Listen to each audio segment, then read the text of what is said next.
Math academy YouTube চ্যানেলে সকল ছাত্রছাত্রীদের স্বাগত জানাই। আমি হলাম তোমাদের প্রীতম স্যার। আজকের আমি তোমাদের জন্য নিয়ে এসেছি অভিনব প্রকাশনী ভৌতবিজ্ঞান বিষয়ের চ্যাপ্টার 2 অর্থাৎ গ্যাসের আচরণ অধ্যায়টির সমস্ত সমাধান অর্থাৎ এখানে তোমরা পেয়ে যাবে এমসিকিউ, এসিকিউ, 2 নম্বর, 3 নম্বর, এমনকি তোমাদের এই অধ্যায়ের গাণিতিক সমস্ত প্রশ্নের উত্তর একটা মাত্র ভিডিওতে তোমাদের আমি নিয়ে চলে এসেছি। এই ভিডিওটা তোমরা প্রথম থেকে শেষ অবধি অবশ্যই দেখবে সমস্ত সমাধান জানার জন্য। চলো শুরু করা যাক। প্রথম প্রশ্ন আমাদের কি বলছে? প্রথম প্রশ্ন আমাদের বলছে যে উষ্ণতার কোন স্কেলে উষ্ণতার মান ঋণাত্মক হয় না? উষ্ণতার কেলভিন স্কেলে মানটা ঋণাত্মক হয় না। অপশান সি হয়ে যাবে তোমাদের সঠিক উত্তর। পরবর্তী দেখো 1.2তে তোমাদের কি বলেছে যে তাপমাত্রা নির্দিষ্ট রেখে নির্দিষ্ট ভরের কোনো গ্যাসের চাপ বৃদ্ধি করলে গ্যাসের ঘনত্ব কি হবে? বৃদ্ধি পাবে। অপশানে বৃদ্ধি পাবে। 1.3 দেখো যে 2 গ্রাম H2, 28 গ্রাম N2 এবং 17 গ্রাম NH3-র মধ্যে কোনটির আয়তন বেশি? চলো দেখা যাক। দেখো H2 মানে কি বললো তো বাবা? H2 মানে হলো, দাঁড়াও কালিটা একটু চেঞ্জ করে নিই, লালটাই বেটার। H2 মানে হচ্ছে তোমাদের, দেখো দুখানা রয়েছে, তাহলে 1 ইন্টু 2, তাহলে তোমাদের হয়ে যাবে অলরেডি 2 গ্রাম। 2 গ্রাম মানে কত? 1 মোল। 2 গ্রাম মানে কত? 1 মোল হাইড্রোজেন। আর 1 মোল হাইড্রোজেন মানে কত? 22.4 লিটার। 22.4 লিটার। পরবর্তী আমাদের কি বলেছে যে 28 গ্রাম নাইট্রোজেন। দেখো N2 মানে কি বলো তো বাবা? N2 মানে হলো গিয়ে দুখানা রয়েছে তোমাদের, 2 ইন্টু অ্যাকচুয়ালি এর কত নাইট্রোজেনের কত? 14 না? তাহলে 14 দুগুণে কত হয়ে যাবে আমাদের? 28 গ্রাম। 28 গ্রাম মানে কত? 1 মোল। আর 1 মোল মানে কত বলো তো বাবা? সেই 22.4 লিটার। ওকে, 22.4 লিটার। পরবর্তী দেখো কি বলছে, পরবর্তীটা বলছে যে 17 গ্রাম NH3 বলেছে আমাদের। NH3 যখন, তাহলে নাইট্রোজেন কত? 14, আর হাইড্রোজেন কত? 1 ইন্টু 3, সেই করলে 3 আসবে। তাহলে 14 প্লাস 3 সমান সমান কত হয়ে যাবে? 17 গ্রাম। 17 গ্রাম মানে কত? এখানে 1 মোল। 1 মোল মানে আমাদের কত? সেই হচ্ছে 22.4 লিটার। দেখো তাহলে সবকটার আয়তন তো আমাদের সমান হলো। তাহলে এখানে তো আমাদের সঠিক উত্তরটা হয়ে যাবে অপশান ডি, তিনটির আয়তনই সমান। পরবর্তী প্রশ্ন দেখো কি বলছে যে গ্যাসের অণুগুলির গতিশক্তি তার পরম উষ্ণতার কি হয়? সমানুপাতিক হয়। পরবর্তী দেখো 1.5 কি বলছে? গ্যাসের আয়তন গুণাঙ্কের মান কত? গ্যাসের আয়তন গুণাঙ্কের মান হবে 1/273 ডিগ্রি সেন্টিগ্রেড, বা যদি তোমাদের দেওয়া থাকতো 1/273 পার ডিগ্রি সেন্টিগ্রেড, তাহলে সেটা হয়ে যেত তোমাদের সঠিক উত্তর। পরবর্তী দেখো 1.6 কি বলেছে? পুকুরের তলদেশ থেকে উৎপন্ন বুদবুদ জলের উপরিতলে আসলে সেটির আয়তন কি বৃদ্ধি পাবে? তার কারণ কি? যখন বুদবুদটা জলের নিচ থেকে ওপরে উঠে আসবে তখন কি বুদবুদের ওপর কি জলের প্রেশারটা কম থাকবে, আর প্রেশার কম থাকলে কি হবে? আয়তনটা বেড়ে যাবে। পরবর্তী প্রশ্ন আসছি আমি। একটি বাস্তব গ্যাস একটি আদর্শ গ্যাসের মতো কখন আচরণ করবে? নিম্ন চাপে এবং উচ্চ তাপমাত্রায় আচরণটা করবে। 1.8 দেখো নিচের কোনটি গ্যাসের চাপের এসআই একক? এটা হয়ে যাবে নিউটন পার মিটার স্কোয়ার, বা যদি পাস্কেল থাকতো সেটাও কিন্তু আমাদের অপশান হয়ে যেত। 1.9 দেখো কি বলছে? 44.4 লিটার কোনো আদর্শ গ্যাসের জন্য এসটিপিতে পিভি এর মান কত? দেখো বাবা, আমরা তো ফর্মুলাটা কি জানি? আমরা ফর্মুলাটা জানি পিভি ইকুয়ালস টু এন আর টি, তাই তো? এখানে এনটা কি হয়ে যায়? এনটা হয়ে যায় মোল। কত মোল রয়েছে সেই মোল সংখ্যাটা আমাদের এখানে বসাতে হয়। দেখো এখানে 44.8 লিটার, দেখো 22.4 লিটার, 22.4 লিটার, এটা মানে হয়ে যায় আমাদের 1 মোল। এটা মানে কত মোল হয়ে যায়? 1 মোল হয়ে যায়। আর এখানে আমাদের বলেছে 44.8 লিটার। 44.8 লিটার মানে তোমাদের 2 মোল নিশ্চিত। 2 মোল নিশ্চিত। তাহলে পিবি ইকুয়ালস টু কি হবে? 2RT। এখানে এন এর মানটা আমরা কত পেলাম? 2 মোল পেলাম তো। তাহলে এখানে হয়ে যাবে পিবি ইকুয়ালস টু 2RT।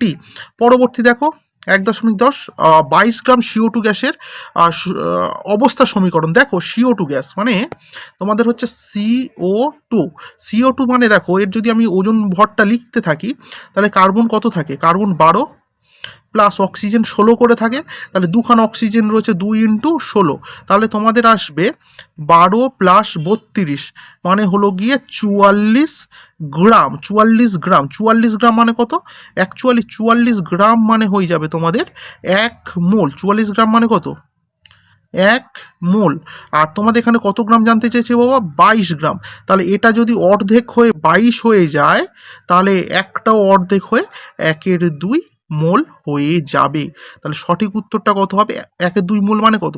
0.580। তাহলে সঠিক উত্তর হয়ে যাবে তোমাদের option C, PB equals to 0.580। পরবর্তী প্রশ্ন আমি আসছি। দেখো তোমাদের এবারে হচ্ছে পরবর্তী প্রশ্ন, যে অতি সংক্ষিপ্ত উত্তর ভিত্তিক প্রশ্ন। তাহলে 2 এর দাগ স্টার্ট করছি। অতি সংক্ষিপ্ত উত্তর ভিত্তিক প্রশ্নে প্রশ্ন মান 1 এর সমস্ত উত্তর দেখো একে একে দেখে নেওয়া যাক। 2.1 কি বলেছে? এসআই পদ্ধতিতে গ্যাসের চাপের একক কি?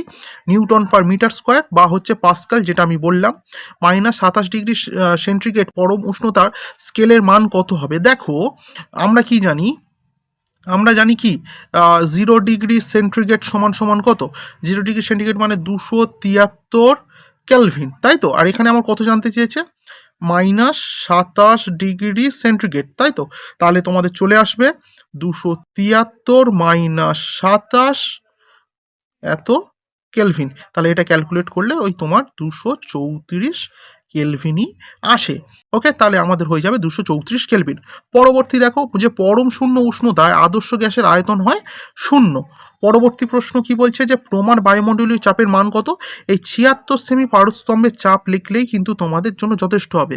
যাদের আরও মান মনে রাখার দরকার হয় তারা কিন্তু এই মানটাও মনে রাখতে পারো। পরবর্তী প্রশ্ন আসছি আমি।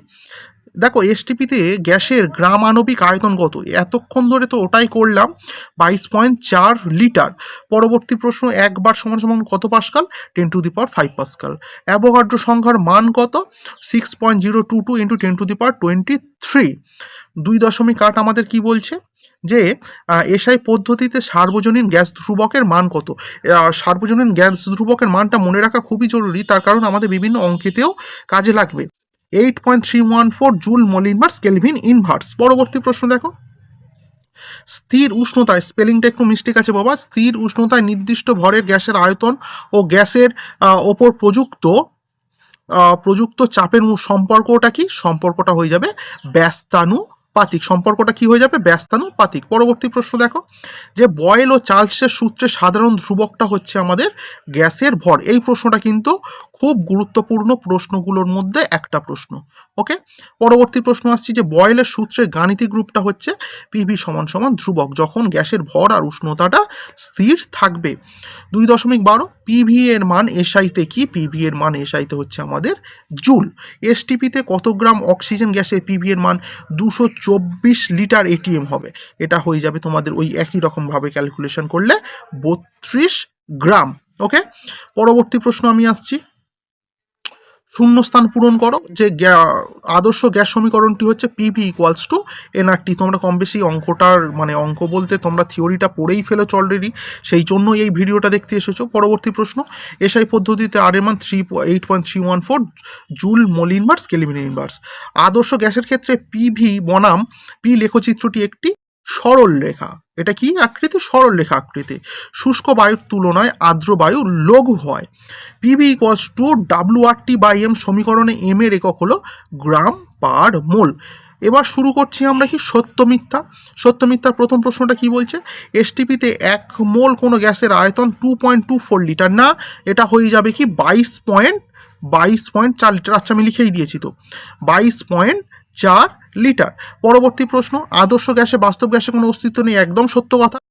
উচ্চ উষ্ণতা ও উচ্চ চাপে বাস্তব গ্যাস আদর্শ গ্যাসের ন্যায় আচরণ করে, এটা হয়ে যাবে মিথ্যা। সঠিক উত্তর হবে নিম্ন চাপ ও উচ্চ তাপমাত্রায়। পরবর্তী প্রশ্ন আসছি, বাম দিক ডান দিক মেলানো একদম সুন্দর করে কালারিং করে নিয়ে এসেছি তোমাদের জন্য। দেখো কি বলছে প্রথম প্রশ্নটা, যে চার্লসের সূত্রটা তোমাদের সঠিক উত্তরটা মিলে যাবে V/T সমান সমান ধ্রুবক।